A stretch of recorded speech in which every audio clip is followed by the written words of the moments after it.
Welcome, tankers, to my new video series called Tank for Tank. This is episode 1. Hopefully this is able to continue.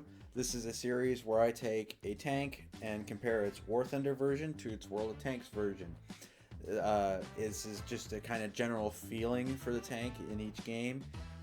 Is it good at its battle rating, at its tier?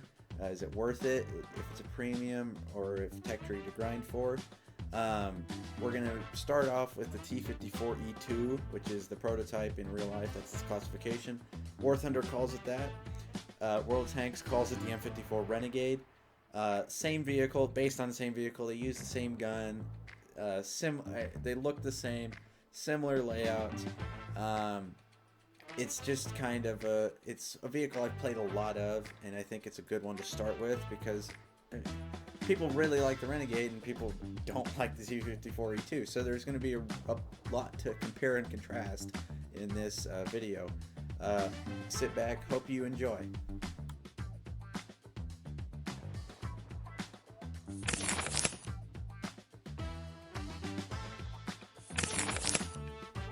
Here's a little armor breakdown on the M54 Renegade in World of Tanks using its own 105mm gun firing AP shells, which is the standard shell. The hull kind of ineffective. It's going to pen. There's obviously some auto ricochet spots, but huge hull, likely to pen that until you use some gun depression. Then you get that effective armor increased. Side scraping ability, not great.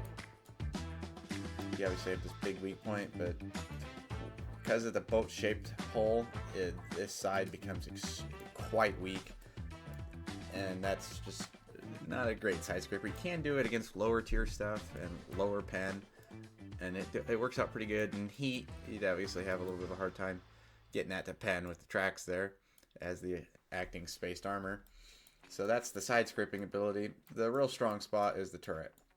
It takes tier 9 tank destroyer gold rounds somewhat and tier 10 gold rounds to go through this turret.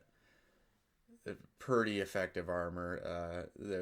It really not going to run into too much issue, and you won't at tier 9. The turret, there is nothing except maybe a few tank destroyers firing really good heat that can go through that. For example, like the TS5, it's got 310 heat. But there is a glaring issue with the cupola. Not very strong at all. 180. It hovers around there. This is standard rounds that have 226 pen at close range. So that's going to be a weak spot, obviously. It's designed to be that, and it's huge. Tier 6s would struggle against this some, and tier 7s, some tier 7s would have some issue going through it, but not really a tank to sit back and snipe with. This is definitely a brawler. You want to get in tanks' faces and just use your pretty good DPM and fire rate to just keep smashing through. That's how I play it, and you'll see in the gameplay that's how I play it, and we're going to go over to that. Quite a mobile heavy tank, and that will be a running theme probably amongst every vehicle in the games, is that the World Tanks version will be quite light on its feet, especially compared to the War Thunder version.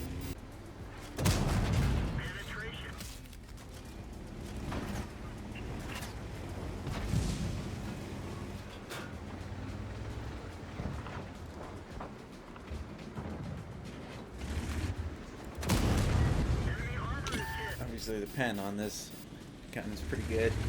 Pretty good gun for its rating, at least in the Granted, I am only facing tier 7s, but it's never been a gun to disappoint.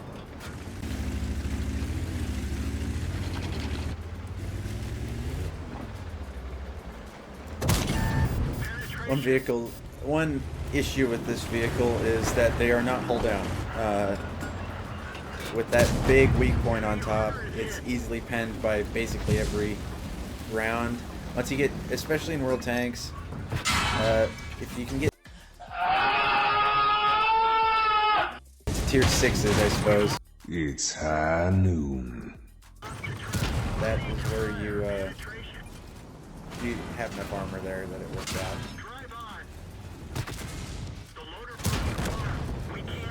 That guy kind of made a misplay there, diving.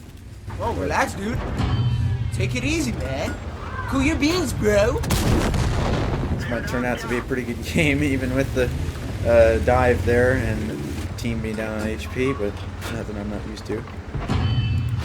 Oh dear.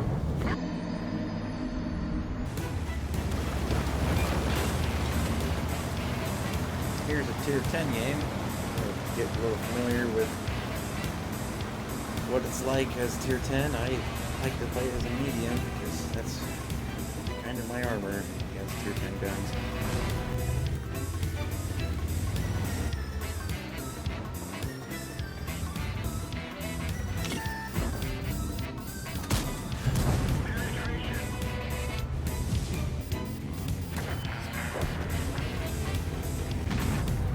Involved here to find out where his sweet spot is. Goodness, there it is.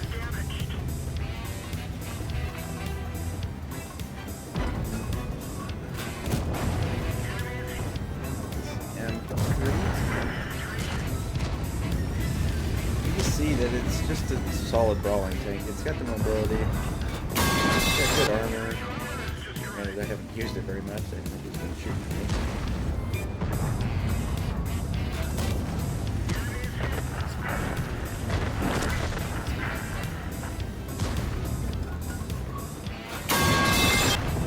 That's kind of why I like to play it as a medium. It's just mobile enough to get around. One thing I forgot to mention is, and I will mention it in the warthunder segment, is the ammo types: AP, APCR, and HE. Obviously, almost every World Tanks vehicle has HE, but no AP-HE, and I don't know if there is any AP-HE in World Tanks. I can't remember if the two FVs, the Barn and the Star Destroyer, have AP-HE, but no AP-HE, and that will be kind of a lot different in the warthunder vehicles.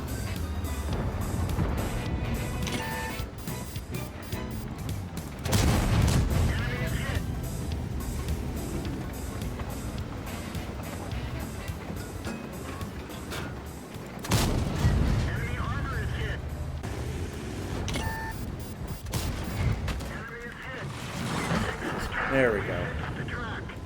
Cleaned it up pretty good.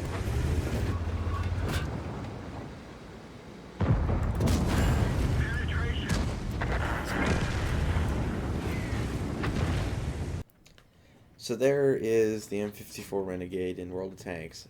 A great tank. I love it a lot. I played it a lot. I enjoy it a lot. It's a good all-rounder. It can play against tier 10s. I played as medium against tier 10s. It just does such a good job in almost every front. That weak point can get irritating. It's kind of why you have to play in people's faces, and that can suck when you get into higher tiers, but it just still can find a way through. My gameplay is not the best, so obviously there's a lot better games out there of it, but it just gives a good representation. And right now, to me, it's kind of the better option out of the two tanks if you're going to have one. Just an enjoyability factor in playing a T54 prototype thing. And speaking of which, before we get into the warthunder clips, we will go over what little information there is about the actual real-life prototype, the T54E2, and then we'll jump into the T54E2 gameplay in War Thunder, and at the end I'll kind of give my overall idea of which one's more fun to play. So let's dive into the history a little bit. So not a lot to say about the T54E2, not a lot known. It was part of a series of prototypes, the T54 series. There was T54, which is a conventional turret tank with an autoloader, T54E1, which is an oscillating turret tank with an autoloader, and then the E2, which is just a conventional turret with a human loader. Looks like an M60 turret stretched out. These tanks were created to run 105s. That was the main purpose of making these tanks, is that they wanted to make a tank with a 105mm main gun. This was in the early 1950s. It lasted for about 6-7 years, and then the project just kind of ended in 1957 in favor of the T95 medium tank. So that's about all it. We're going to get into that War Thunder gameplay, and then at the end have the overall rundown. So a quick overlook of the armor. Not very good. It is an armored tank.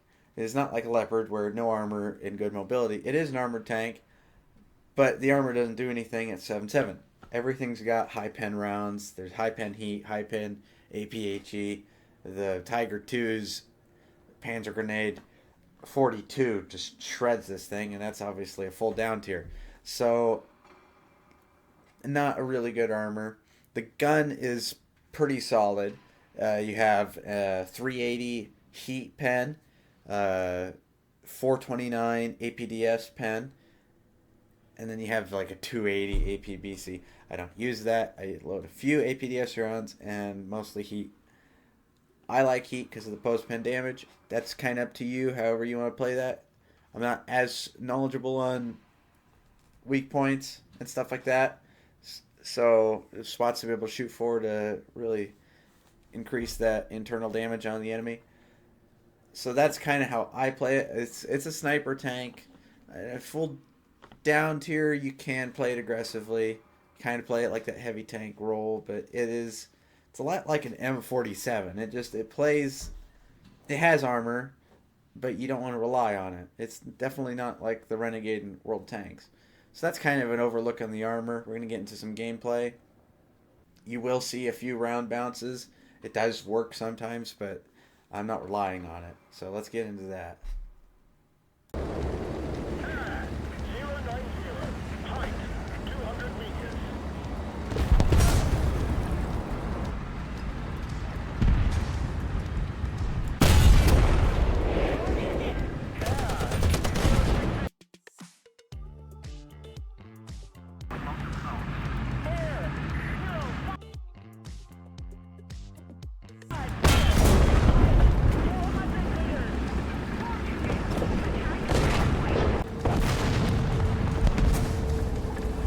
Parry this, you filthy casual.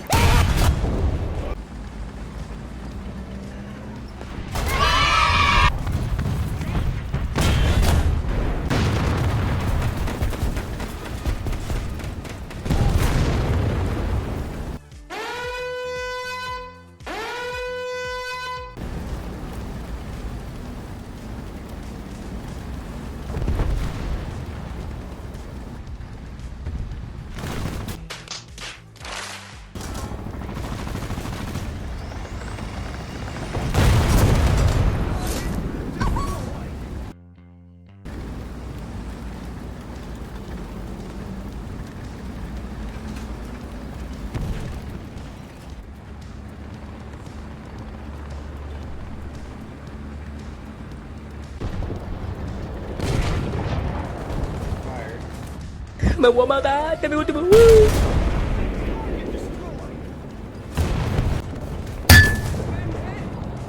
Das Ende eines Regimes, das...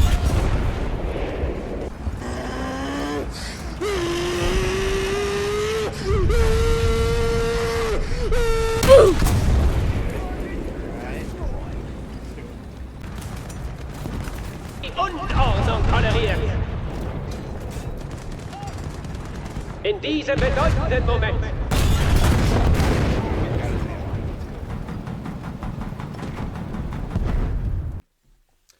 So here we are at the end of the video.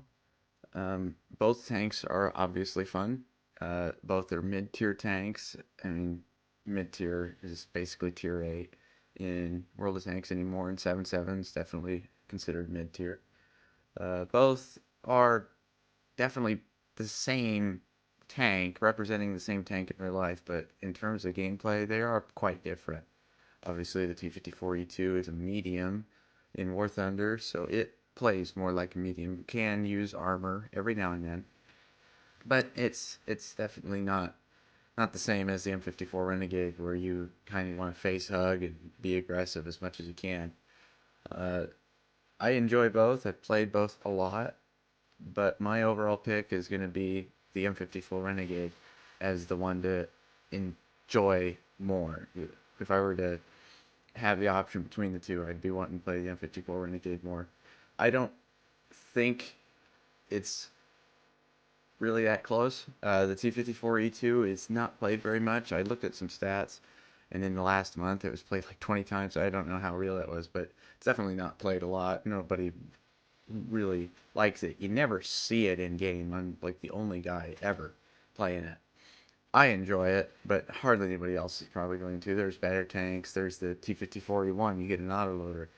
That's with the same gun. So it's a niche kind of tank, and I I would recommend if you're gonna play a T54E2 prototype tank in a video game, I'd play the Renegade. It's a lot more fun. Yes, it's unrealistic and it's World of Tanks, so it's kind of arcadey, but that's kind of my overall pick. I hope you guys enjoyed the video. I hope to do more of these, and we'll see you down the road. God bless.